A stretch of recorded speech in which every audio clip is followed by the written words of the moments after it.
John F. Kennedy School of Government. This evening's discussion on 3 Mile Island, 10 years later, is being sponsored by the school's Joan Shorenstein Barone Center on the Press, Politics, and Public Policy.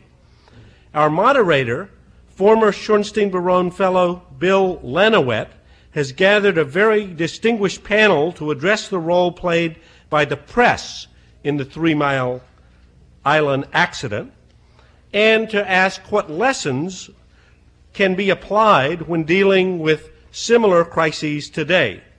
Our panelists, Richard Thornburg, Eugene Gansorn, Bettina Gregory, Harold Denton, and Robert Gillette, each represent a different and I think fascinating perspective on this accident.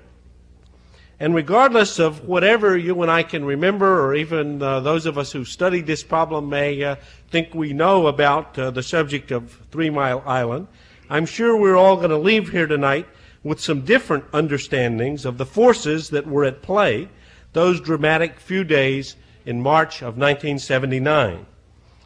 Before I turn things over to Bill, though, I'd like to offer a special word of welcome back to one of the panelists, our former director of the Institute of Politics, Dick Thornburg.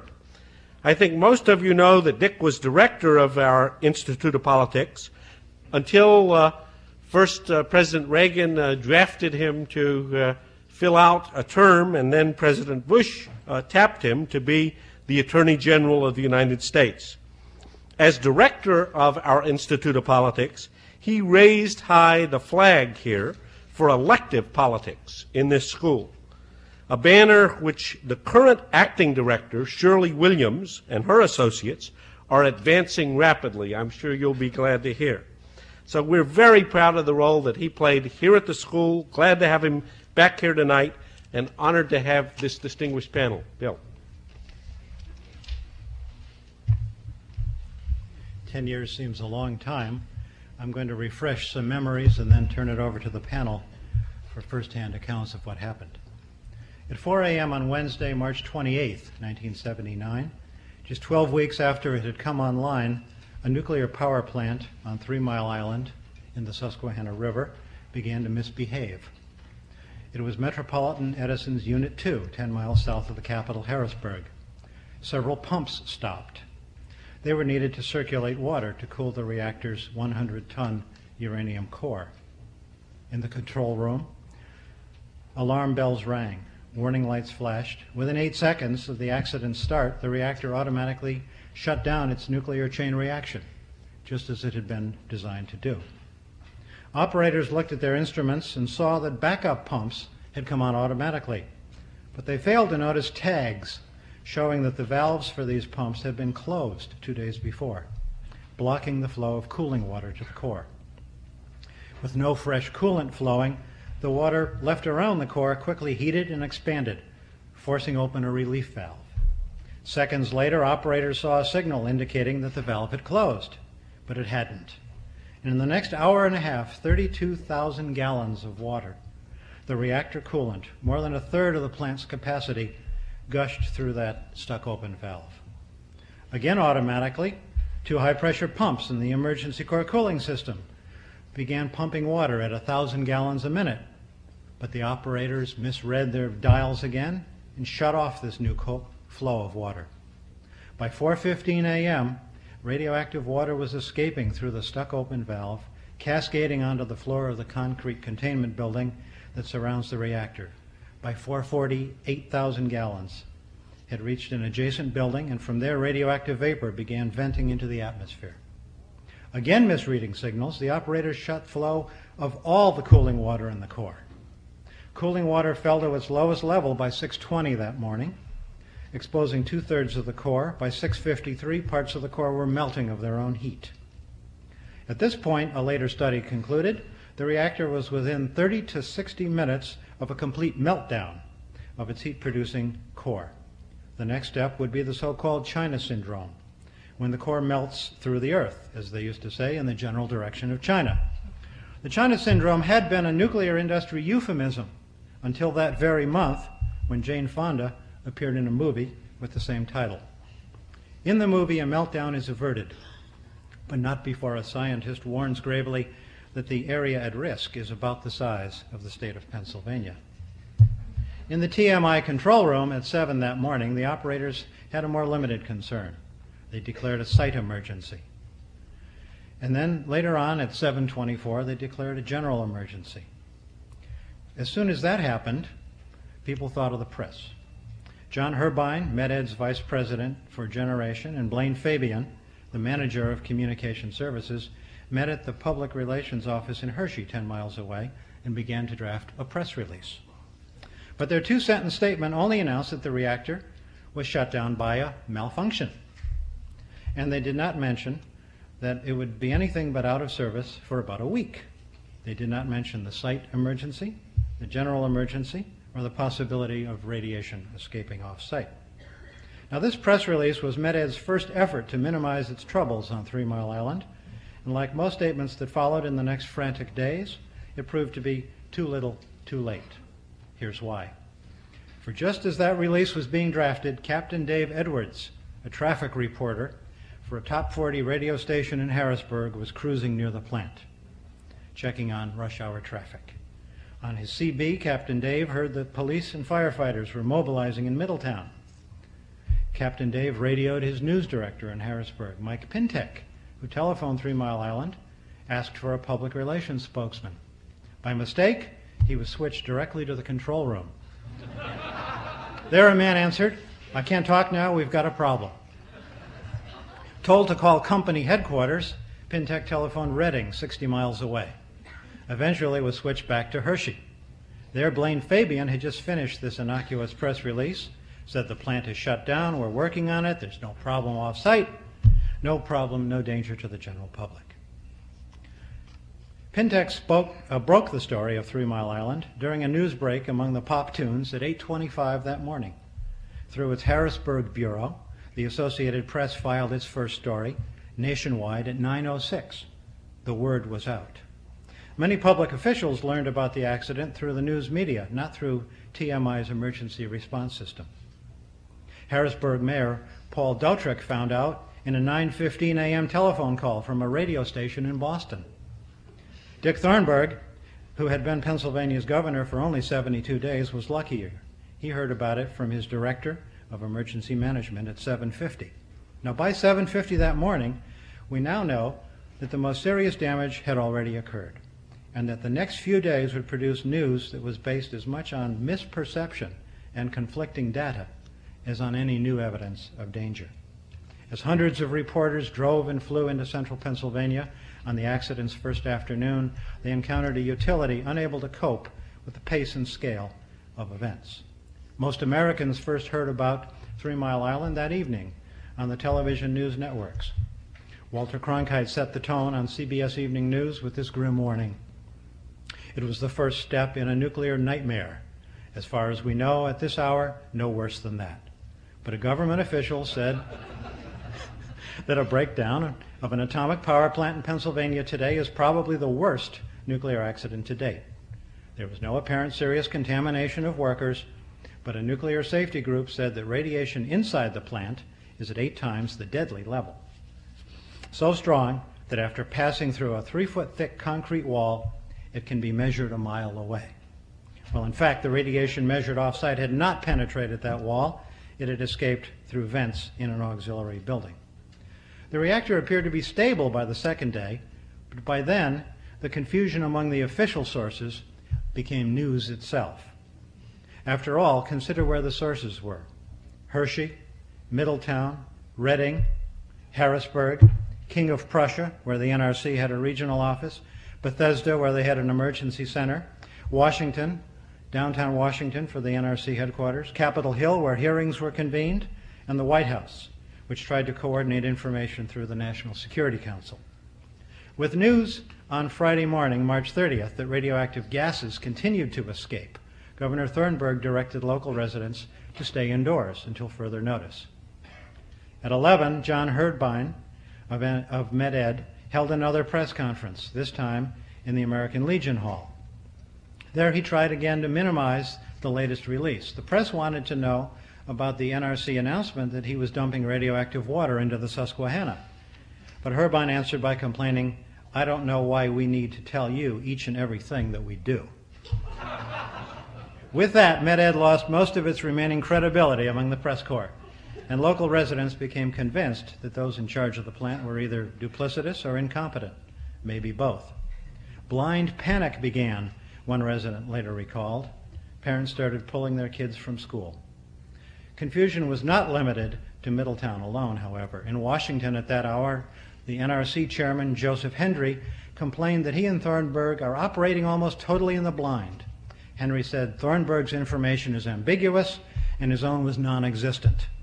But based on this, what he heard from Hendry that morning, Governor Thornburg advised pregnant women and preschool-aged children to evacuate the 5-mile area around the plant.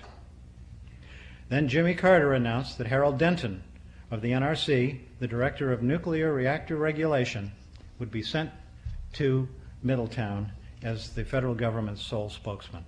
But before Denton could arrive, an announcement came from NRC's Bethesda office in Maryland that made ominous news.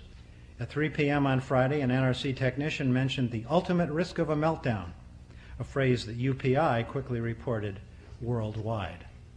That Friday night, Walter Cronkite again set the national mood. We are faced with the remote but very real possibility of a nuclear meltdown at the 3 Mile Island atomic power plant. The danger faced by man for tampering with natural forces, a theme familiar from the myths of Prometheus to the story of Frankenstein, moved closer to fact from fancy through the day. At 10 o'clock that night at a press conference with Governor Thornburg, Harold Denton said the accident was easily the most serious, but did not believe a meltdown was imminent. He could have underscored this if Babcock and Wilcox, TMI's manufacturer, had gone public with calculations that an explosion could not occur.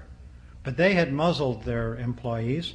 They couldn't deal with the press, and word phoned to the NRC never got up to Denton and the commissioners or out to the press. Instead, fear of a hydrogen bubble became the biggest and most frightening story at all at TMI, kept the press and public on edge needlessly for several more days. By the accident's 5th day, Sunday the 1st of April, the NRC and Med-Ed were at odds publicly over the size of this hydrogen bubble. President Jimmy Carter flew to Middletown. Carter and Thornburg visited the plant and gave a reassuring press conference. Med-Ed announced that the hydrogen bubble was shrinking, but few reporters believed it until Harold Denton said so the next day. A month later, an NRC official admitted about the meltdown scare and the bubble we fouled up. The explosion story may have been blown out of proportion by the press, he said, but it originated with our staff at NRC. Now, despite misleading information, most of the press remained calm and performed well. One memorable exception was columnist Jimmy Breslin. He compared the accident to the Holocaust, likened Middletown to Nagasaki, and complained that President Carter's visit was not reassuring enough because he had not brought along his daughter Amy. By contrast, the National Enquirer came out a few weeks later calling the whole accident a hoax, rigged by Energy Secretary James Schlesinger, they said, to discredit fusion energy. What's happened since? More than a month passed before Unit 2 was actually in cold shutdown. By then, the accident at 3 Mile Island was already passing from news into legend. Nuclear critics could point to the episode as reason for shutting down other plants. Boosters could argue that the safety systems had worked despite operator error. Besides, no one was killed. Widespread press coverage next focused on the Kemeny Commission report, the Presidential Commission on the accident. Among the 77 recommendations that they made, 5 I think are worth noting. First, the 5-member NRC should be abolished, replaced by a new single administrator. Congress is still dickering with this idea 10 years later. Interveners and nuclear critics should be assisted by a new Office of Hearing Counsel within the new executive agency. This has never come about. The Kemeny Commission also said the nuclear industry must dramatically change its attitudes toward safety and regulation, set up and police its own standards. This has happened with the creation of INPO, the Institute of Nuclear Power Operations, which does criticize utilities, although not publicly. Emergency planning should be overhauled under the new Federal Emergency Management agency. FEMA is technically in charge, but state and local governments have still found loopholes. And new plants should be constructed in remote areas. No new plants have been constructed, and more than 50 have been scrapped. Now, at the first anniversary, there was some concern in the press about the venting of Krypton-85 gas.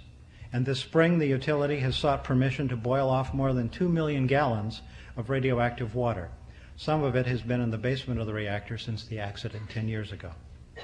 As a result of the accident, a joint information center has been set up so that conflicting statements by various officials might be avoided.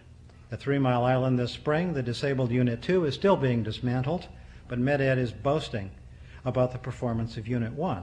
Since it restarted in 1985, Unit 1 has operated efficiently.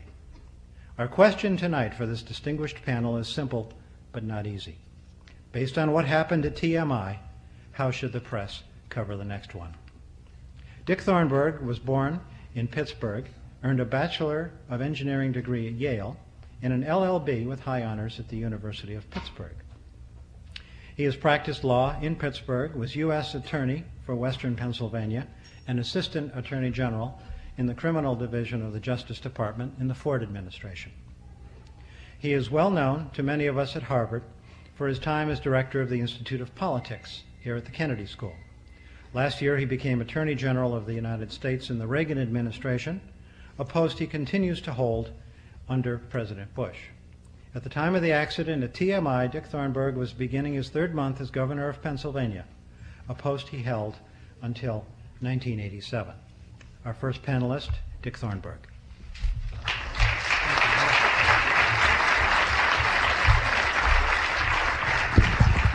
Thank you, Bill.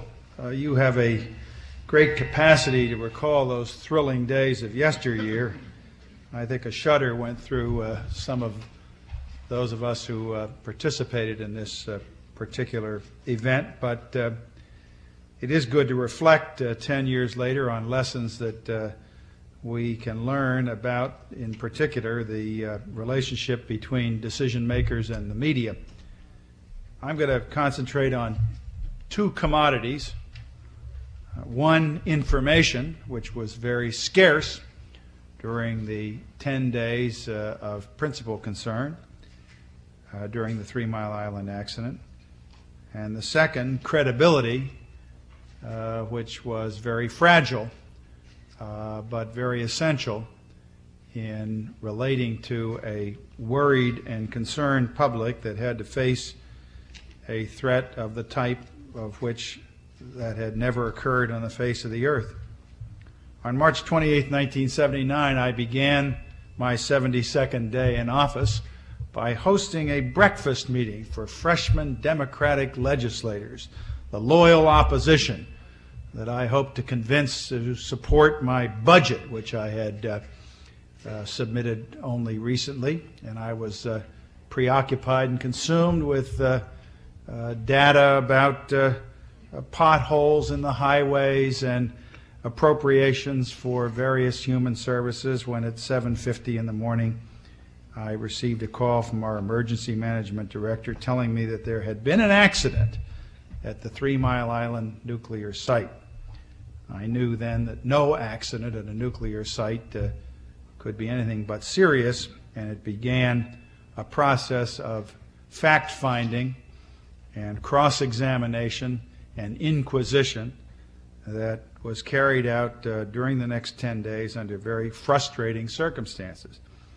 My job, on behalf of my constituents, was to take or recommend action designed to protect their health and safety and the integrity of the environment. To do that required reliable information. The best decision makers in the world, of which I certainly am not part of the company, cannot make decisions that are worthwhile and valid based on inadequate, erroneous, or non-existent facts, so that the process of fact gathering, of seeking out information from every available source, cross-referencing it, cross-examining people, inquiring of every source as to what was the best approximation of the facts, consumed us.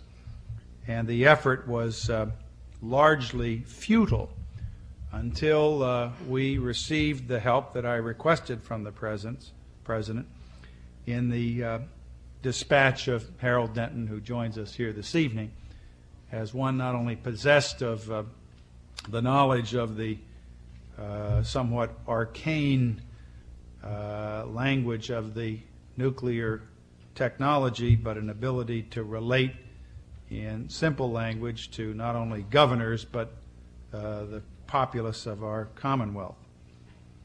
All of this fact-gathering process went on in a context which saw the almost immediate influx of what eventually became an army of over 400 journalists from around the country and around the world. Initially, their reaction to us was predictable. We were inaccessible. We were stonewalling them. We were not sharing necessary information with the public. When, in fact, from 7:50 a.m.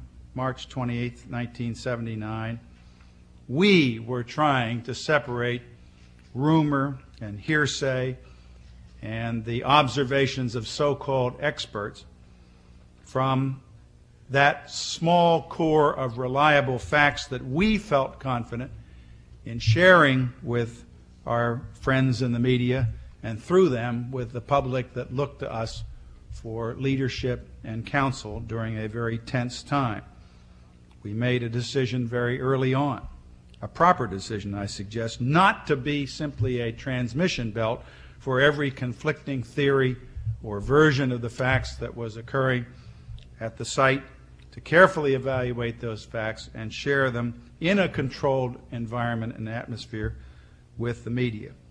Gradually, it dawned on most of the members of the media with whom we interacted that we were essentially in the same business and suffering essentially from the same handicaps.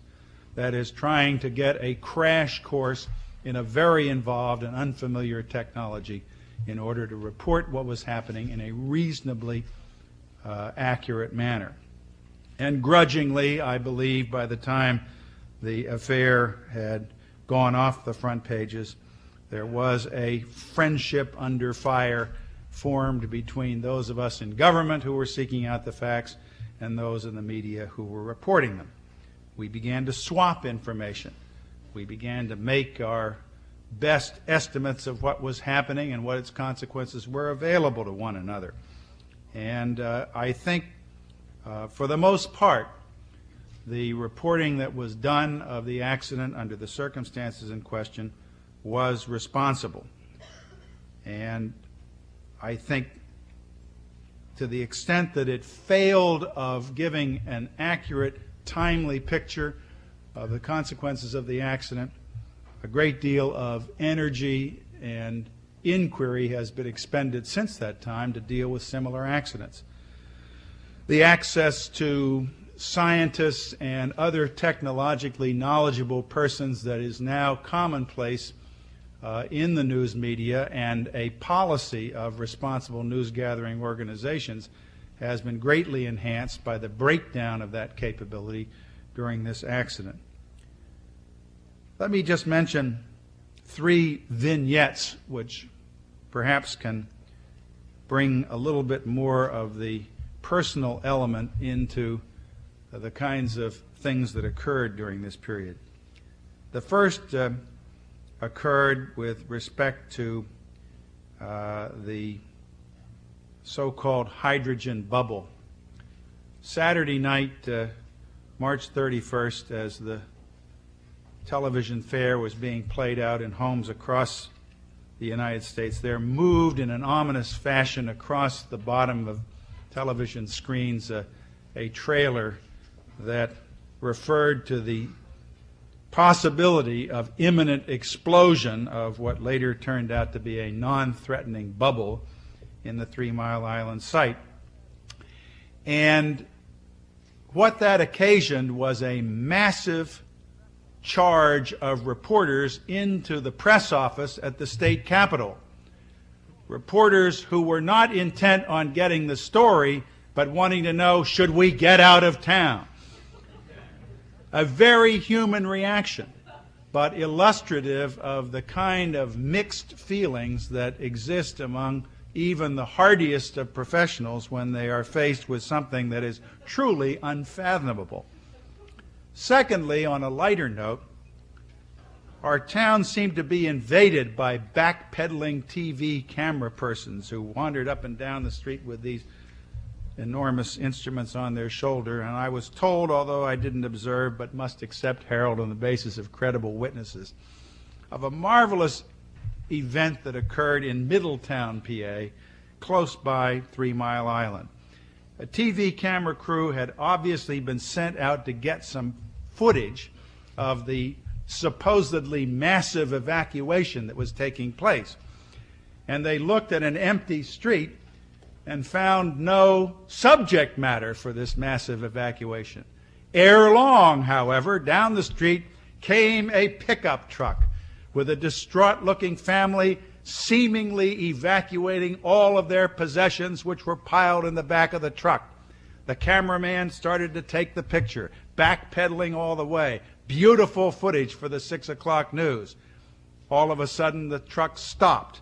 The family got out and began to unload their worldly goods into the new home that they had purchased the day before.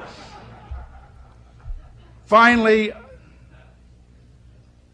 to prove a point that I think became self-evident to many people who dealt with the media, there seemed to be an inverse relationship between the proximity to the event and the accuracy of the reporting. That is to say, the farther away the reporters were, the less accurate the stories became.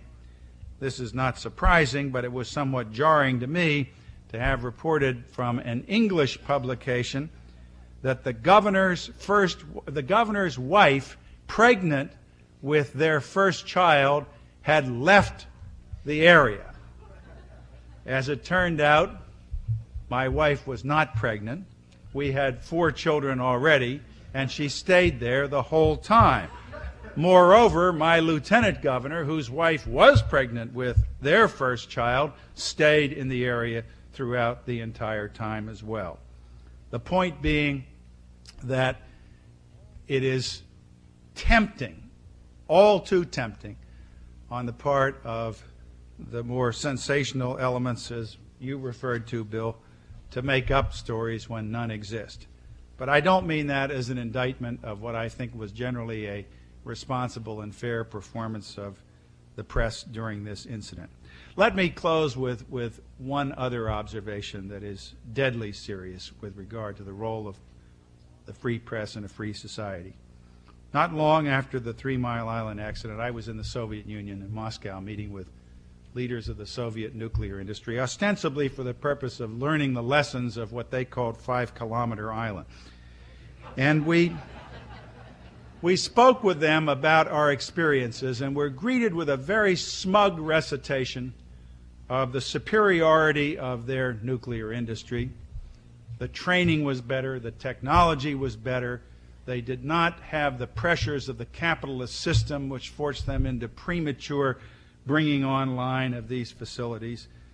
They referred to the fact that their nuclear facilities did not have containment structures over them.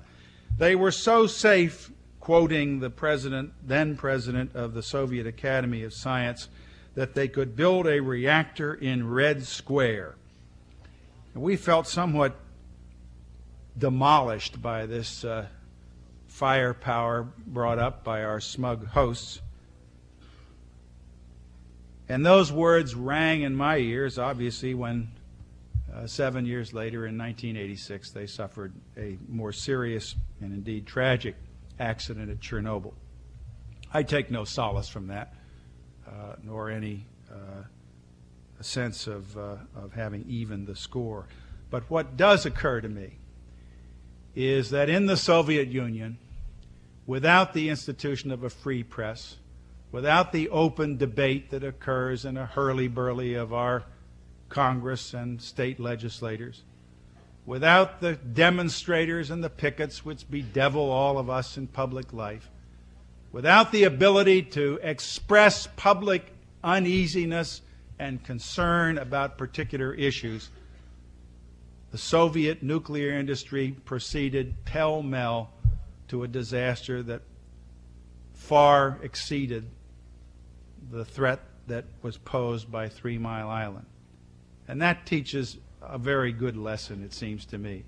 Because in that intervening 7 years, countless hearings before the Nuclear Regulatory Commission, countless court proceedings participated in by the Commonwealth of Pennsylvania and other parties, demonstrations, picketing, newspaper editorials and feature stories raised the level of concern of the American public about an industry that had stumbled to the point where they were forced into taking the kind of action that was necessary to seek to reassure a skeptical public. The burden of proof was shifted by public concern and raised amongst those who were advocates of nuclear power. In the Soviet Union, a gray silence punctuated only by a tragic disaster. A disaster, ironically enough, that came to our attention in the Western world only by dint of the fact that the radioactivity had moved into Scandinavia and was reported by Scandinavian press as a phenomenon that was worthy of attention. This tells us something about nuclear power, but a great deal more about the advantages of a free press in a free society. And I think ultimately that lesson is far more profound than anything we can learn by picking over the remains of the inaccuracies and the stories and the failures of those of us who had the governmental responsibility to act 100% in accordance with what further and later studies showed to be the facts. 10 years is a long time. It seems hardly possible. Harold Denton and I gathered with associates of ours from the federal and state government who had to deal with this incident last night for dinner, a dinner that went on and on as we recounted the war stories and learned some new things about what had happened during this period. But I say, as I said last night to my friend Harold, that in terms of providing the linchpin that enabled a reasonably accurate version of the facts to go forward to the American public, he was essential, the right man at the right time. When I called President Carter on the phone on Friday after that horrendous, erroneous recommendation for wholesale evacuation of some 200,000 people, I said, please send me one good man. We're fortunate to have you here tonight, as we were fortunate to have you on March 30th, Harold, and thank you for having me here. Enjoyed returning to the scene of the crime.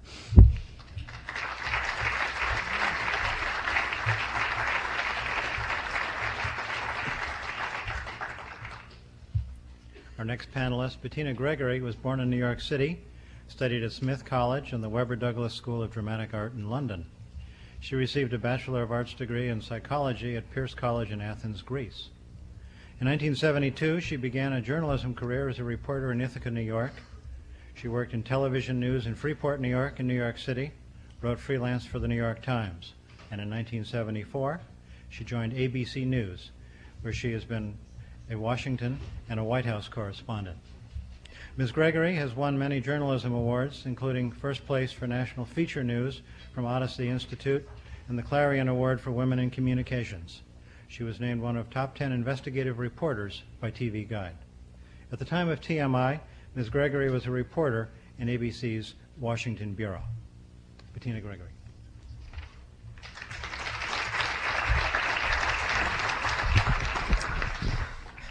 On March 28th, at about 9 o'clock in the morning, I walked into the Washington Bureau of ABC News, and the chief editor, the desk editor, said to me, "Don't take off your coat, don't take off your hat, you're going to 3 Mile Island." I said, "Oh, really? What is 3 Mile Island?"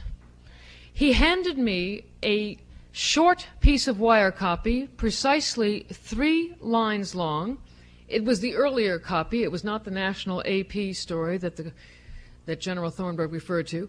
It said that an on-site emergency had been declared at the nuclear power plant at 3 Mile Island. We went down to National Airport, myself and a camera crew. We got into a chartered fixed-wing aircraft. We flew to Harrisburg. And in those days, the landing pattern was right over the top of the plant. So I had a bird's-eye view about an hour later. We landed, and we drove immediately to the plant, and we gathered at what is now, I guess it was the Visitor Information Center then. There was this little, tiny, dinky visitor center with a lawn and one phone booth outside the plant. And we waited, and waited, and waited for information.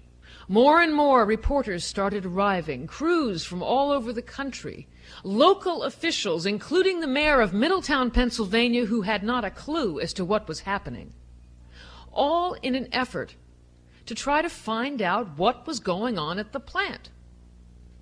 Nobody told us anything.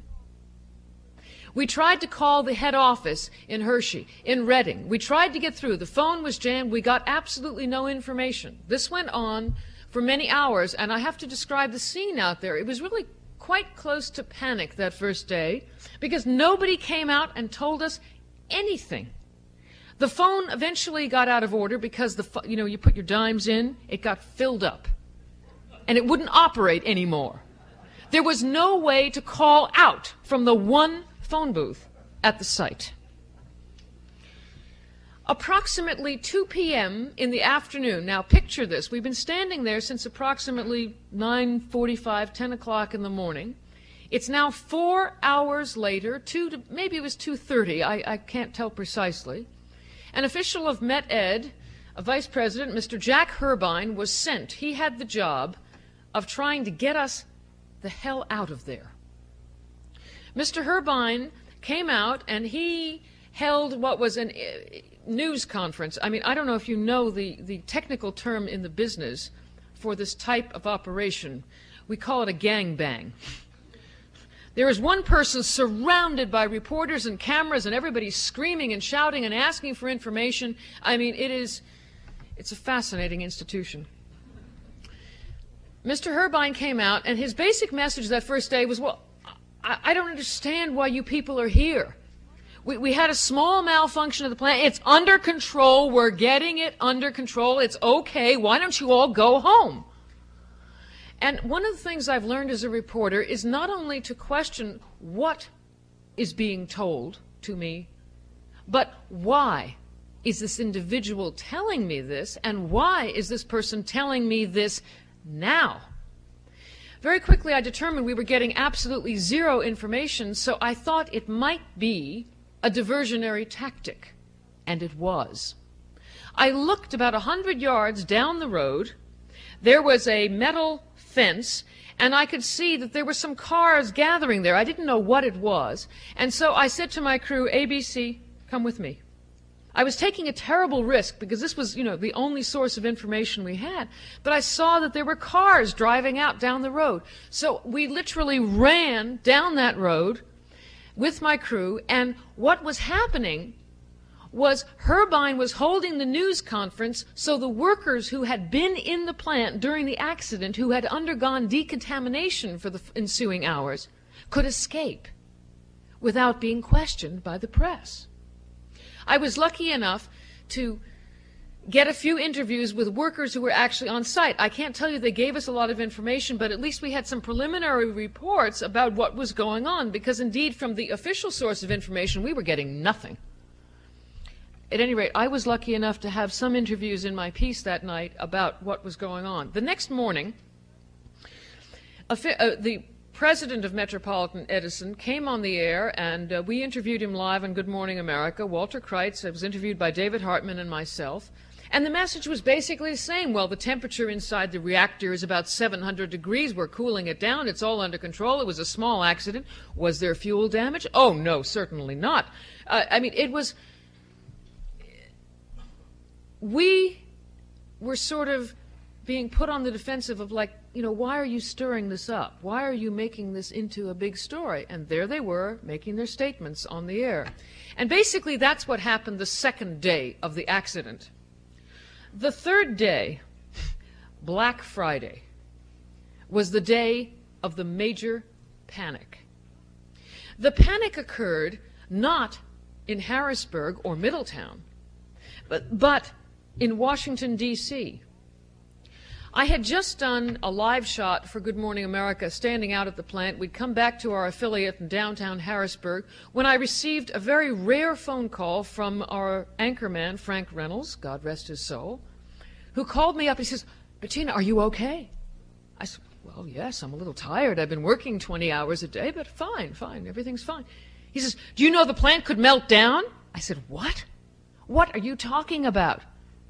The chairman of the NRC, Dr. Joseph Hendry, had made a statement that there was indeed a possibility of a meltdown. This was news to the reporters in Harrisburg, and then, I mean, of course, everybody in Washington was going crazy that the plant could melt down, the situation was extremely dangerous. I mean, being on the site, as the governor said, we really didn't. The story we were getting was that there was not that much danger, and, what the heck were we doing there? Well,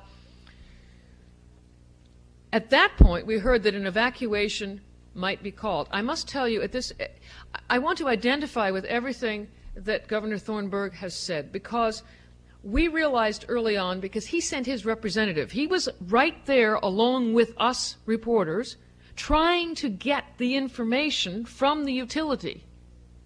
He was faced with the responsibility of making a decision to evacuate. I mean, we just do television news. It's not brain surgery. It's just TV news, right? I mean, he had the responsibility of deciding whether people should stay or go. And it became more and more frightening because by this time, Metropolitan Edison had totally clamped down. I must say, about their earlier statements, there's only two possibilities. Either they had no idea of what was going on inside the plant, we'll give them the benefit of the doubt, or they lied. By the third day, when we called and tried to ask them, well, what about this possibility of a meltdown? What about all this fuel damage? What about what's going on? Now, on the third day, they totally clamped down. There was no information coming from them whatsoever. Everything that we got was from the NRC, basically in Bethesda, where their experts were doing calculations based upon whatever information they could get from the utility at the time. And the picture was very grim. The governor was about to evacuate a 5 or 10 mile radius, and we stood by waiting for the evacuation order to emerge. And first we heard that the school children were told, and everybody was told in the area, close your windows, stay indoors. That was about 11 o'clock. Then people decided that they were going to leave the area on their own initiative, and indeed they did. And eventually the schools were closed. I thought it was somewhat ironic, after being told that to avoid the radiation you were supposed to stay inside and close the windows, you see. And then 2 hours later, everybody was coming out, traveling back and forth and going to their homes and supposedly leaving town. I mean, it sort of shows you the sense of absolutely, there was absolutely no idea or no control over what was going on, what the real danger was, and it was based upon a lack of information. Finally, we heard that the situation was so serious that President Carter was going to send his own representative up to the plant. When Harold Denton was dispatched to the scene, this man is, without a doubt, the savior of 3 Mile Island. The nation owes Mr. Denton a great debt, because until he arrived at the scene there was absolute chaos. There was absolutely no source of information which was considered to be reliable. Metropolitan Edison, by now people were beginning to doubt the veracity of what we were being told. I remember that Friday afternoon because I went back out to the plant. My job was to cover the plant, not the evacuation or any of the health effects. And Mr. Denton arrived in a helicopter and landed in a cornfield that they had hastily sort of tried to make a landing pad in back of one of the houses next to that visitor center. And I was lucky enough to greet him. He came out of his helicopter. I couldn't catch him going in. He went running into a house next to the visitor center, which was the NRC headquarters, had meetings, and coming out, he was on his way down to brief the governor at the state capitol. I caught him. And I was able to do the first interview, and I asked Mr. Denton, because of all this hoopla, is it possible the plant could melt down? And he said, yes, it's possible. I believe it's a remote possibility, but it's possible. That may, it's a paraphrase, but pretty much what he said. I looked at my cameraman. He looked at me. We decided it was now time for us to get back to Harrisburg. I had a small problem. I had to do a stand-up. This is maybe the only time in my life I have ever done a stand-up in one take. And we ran down back to Harrisburg, and we did the piece that night. Saturday, the fourth day, was the day of the great gas bubble. The gas bubble was discovered. Now, the NRC, and everybody did the same stories. The NRC was telling us, the bubble is getting bigger, it might explode, oh my God, it's terrible. Metropolitan Edison was telling us, in fact, no, we had a little pressure spike 2 days before. We learned there was a gas explosion, which we never heard about, but they didn't know about it then. It's since been proven. And the bubble's getting smaller, and there's really no danger. The problem was that Metropolitan Edison, at this point, which turned out to be correct, had absolutely no credibility. Nobody believed a word they said. The NRC they had their experts making calculations based upon the data they were getting and based upon assumptions that had never been considered before. I mean, they were working theoretical problems and had come up with solutions, and I mean, it was a mess. What were we reporters? You're the representative of the public. You're trying to do a responsible job. You don't want to unnecessarily panic people, but you want to report the truth. What did we do? We all did the same story on Saturday, and we have early shows, we have late shows, which is, we don't know what's going on. Here's what the NRC says, here's what the utility says, and God only knows. I wish someone would tell us what's happening. I mean, that was the gist of the stories. The Sunday of the crisis was the day that the President decided it was necessary for him to make a personal visit to kind of calm the fears of what was going on. And indeed, he flew to 3 Mile Island. I'm sure Mr. Denton can tell us about the behind the scenes, bothering and dickering about whether it was safe enough, whether the bubble was really getting bigger. We now know that they were up all night in Bethesda trying to figure out what the calculations were. But at any rate, on the Sunday, Jimmy Carter came, put on his little yellow booties, and with the governor went inside the control room to show us that really, I mean, if the President of the United States could go in there, it really wasn't so dangerous after all. This really put a cap on the crisis. The President's visit did have a major effect. It did calm people down. After that, I must say that after that Saturday, Metropolitan Edison never said another word. They decided they would no longer make any statements to the press. Mr. Denton and his assistants became the sole spokespeople, which was a benefit, because there was at least one source of information that everybody thought was credible, and we were in fact getting information about what was going on. When I went to 3 Mile Island, I had covered nuclear power before, insofar as I had covered NRC meetings, I had covered the issue generally. I could not have drawn you a diagram of a pressurized water reactor or a boiling water reactor. I couldn't have told you.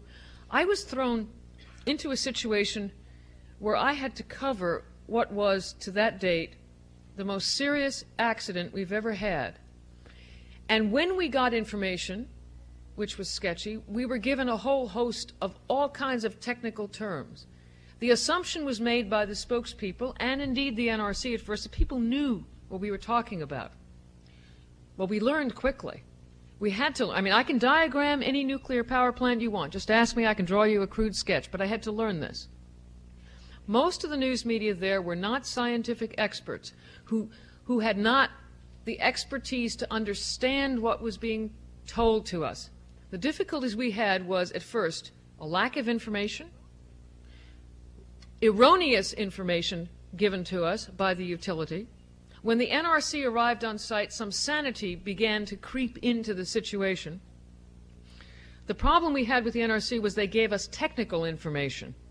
They assumed everyone knew what a LOCA was, a loss of coolant accident. You know, all the terminology, everybody assumed you knew it. Most people didn't.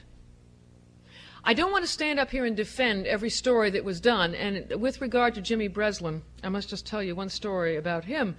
I mean, he once did a story quoting somebody, spouting off about a topic, and somebody came up to him and says, "How could you quote that person? He's a deaf mute."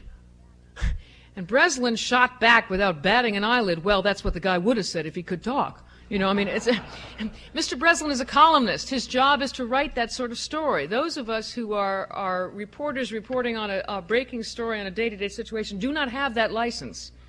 There's a vast difference between what we can report and what a columnist can write. And there were some stories that were blown out of proportion, but I always resent the fact that the press is castigated for blowing the situation out of proportion when, in fact, we were reporting to the best of our ability what we were being told by the highest authorities on nuclear power in the United States government and what the utility was saying. And finally, as we all know now, Walter Mondale was really right. For years, Vice President Mondale told the story that he knew all along that 3 Mile Island was not that dangerous, because if it had been really dangerous, they would have sent the vice president. Thank you.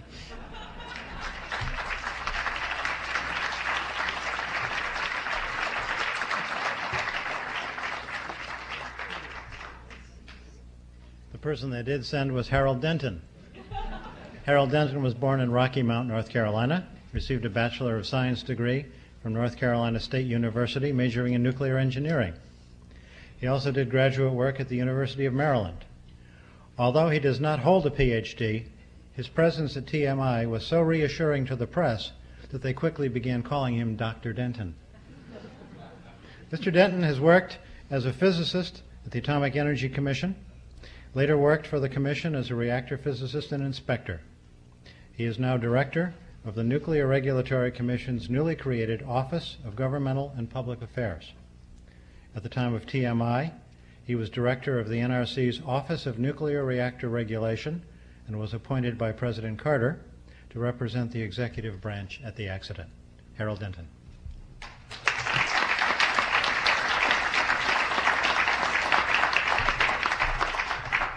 As Yoga Berra once said, this is deja vu all over again, listening to what happened 10 years ago. I first heard about the accident around mid-morning on Wednesday, and I think my only involvement at that time was to make sure that 2 people had left our King of Prussia office to drive over to Middletown. I mean, that's about how serious it sounded in Bethesda on Wednesday morning. By Wednesday night, it was becoming obviously more than a routine event. I spent the night in our response center, which was largely an unfurnished room. We were having trouble calling Middletown. You'd pick up the phone and dial 717, and the phone would go dead. And so we tried to hang on to whatever phones that we could get. When our inspectors called in, we wouldn't let them put the phone down, because once they hung up, we never got back to them. Thursday, things seemed calmer, and I went home on Thursday. Friday morning, when I came in, quite a different situation prevailed. We knew Friday morning that the situation was not stable there. I got directed by my boss, Chairman Hendry, to proceed up to the plant and report back to him what was going on. The first person I met when I arrived and got off the helicopter was Bettina. I think that was fortunate, made a good impression on me, how to deal with the press. Sometime during that day, I think I called my wife, and she told me a neighbor had come over and said she'd heard on the radio that the entire state of Maryland was to be evacuated. I tried to reassure her it didn't seem that serious yet there. One of the person who really deserves credit for this situation is Governor Thornburg. His innate good judgment and sense of public responsibility is what carried the day up there. I'd like to think that in spite of all the ad hoc decisions that had to be made, that the governmental system worked, at least between he and I and other federal offices, that the right decisions were reached. Some of my memories of that day are still pretty blurred. There was a critical mass of reporters available at all times, as you've heard. One of the little events I remember was one network, who I won't mention, had brought a truck right up to the edge of the riverbank, right in front of my trailer, matter of fact, and had brought Scott air packs, and they said they were prepared to stay till the meltdown occurred, and they had a microwave tower on top, and they were broadcasting back to their home base. Well, it turned out they were broadcasting on the same frequency that I was using to communicate with people in the control room on. So we told them, you've got 15 minutes to move the truck, or we're going to push it in the Susquehanna River. I think they eventually relented and moved that van out of the way. I thought the press coverage there was very responsible. I have no complaints about the level of coverage. It was a very confusing situation.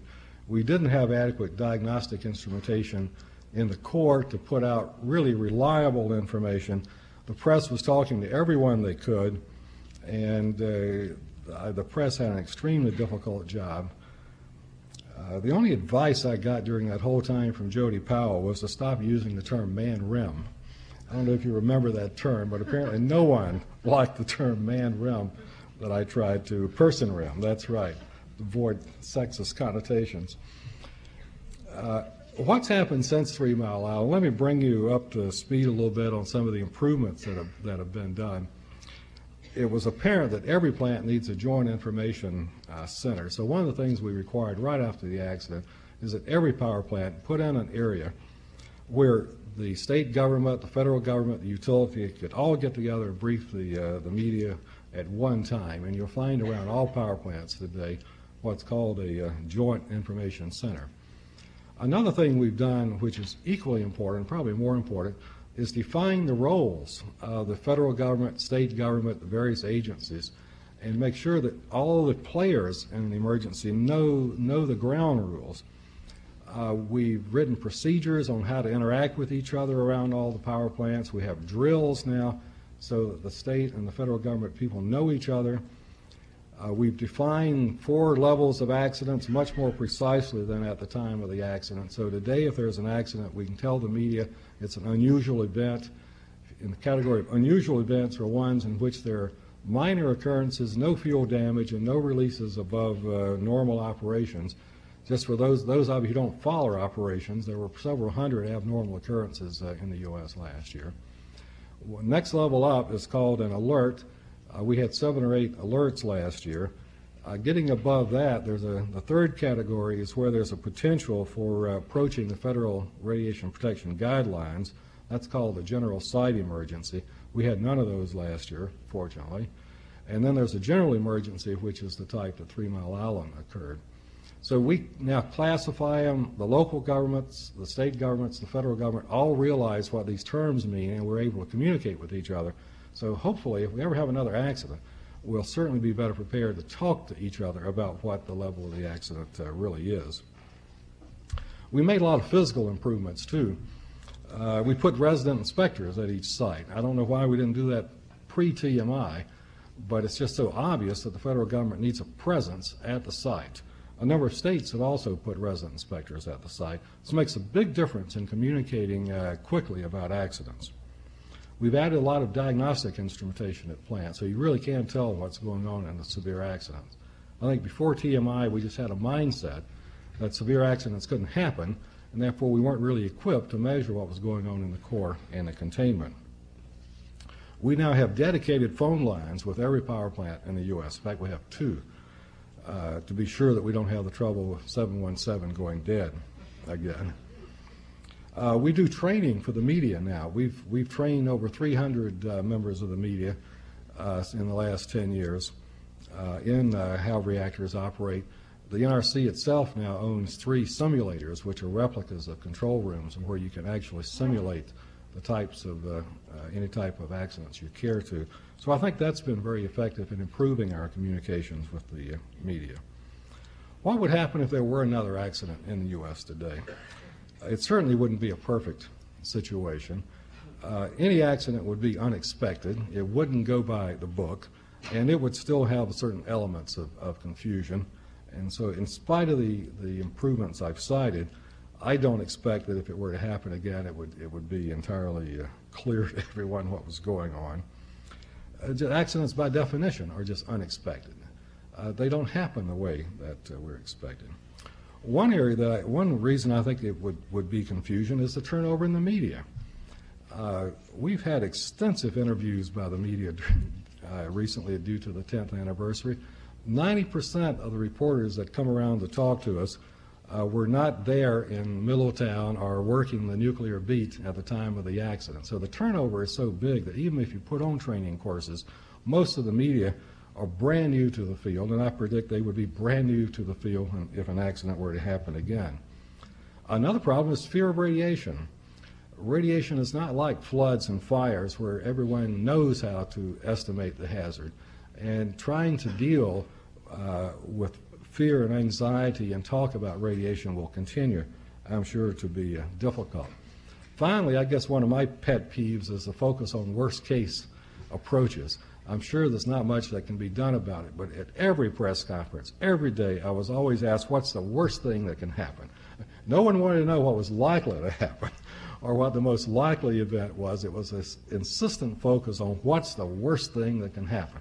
So at every press conference, I had to re-walk through what the worst case of a meltdown would be and what it would mean to Pennsylvania. Then I could get on to what really was going to happen.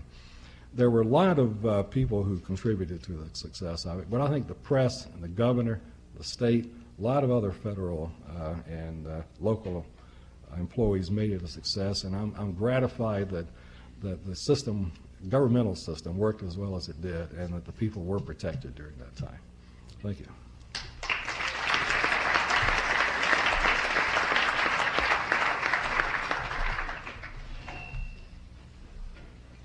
Eugene Gansorn was born in New Jersey and has lived in New York City since his student days at New York University, where he earned a bachelor's degree in English. Mr. Gansorn has worked as a journalist and publicity writer for Women's Wear Daily,